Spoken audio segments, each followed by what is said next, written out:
Hello, what's up mga made? Kumusta lamang kamo? Niya na adlaw sing Lunes pag mata ko wala na sa Diyosawa.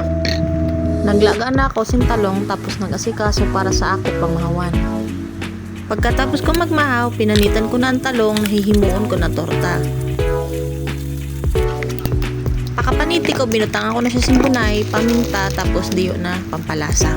Tangan ko din sindiyo na asin. Tapos hinalo-halo ko lang din. Pagkatapos ko matimplahan, nagpainit lang din ako sin mantika, tapos sinalang ko na ang torta na talong.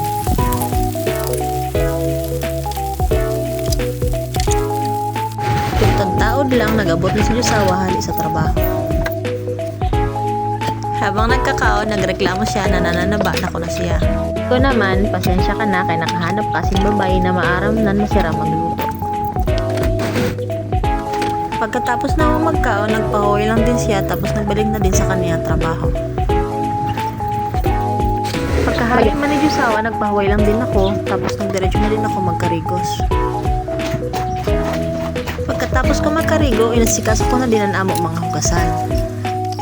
Taon lang, nag-text na din ang supervisor sa pinagtriningan ko na gasolinahan para ipaaram sa ako kung ano nandiin na orasan ako rebalida.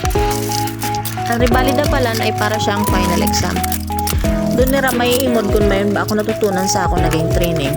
Nang after ng rebalida, doon ko din maaaraman kung pasado ako o diri.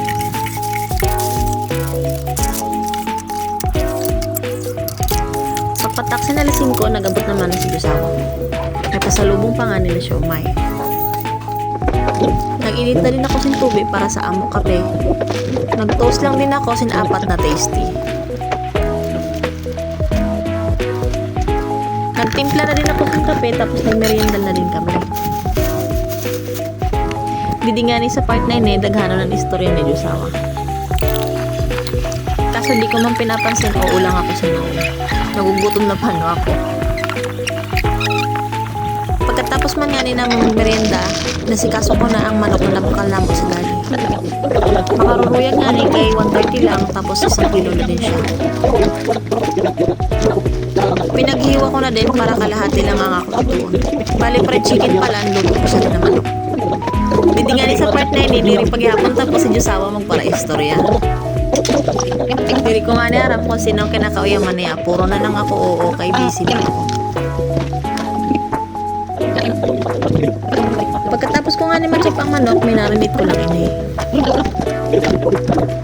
Tapos si Diyosawa diri paghihapon natatapos magpara istorya. Pagkatapos ko nga ni mamarinate ang manok ng mga 30 minutos, pinit lang din ako sin mantika tapos sinalang ko na din. Ikaw gala ka na gala Taon lang sinunod ng Diyosawa si Bella. Ayos ka na layas, di Kay ko uuwi maghapon naman wala isa. uli-uli. Binantayan na naman ang amo kapitbahay. After an hour, natapos na din ako magluto.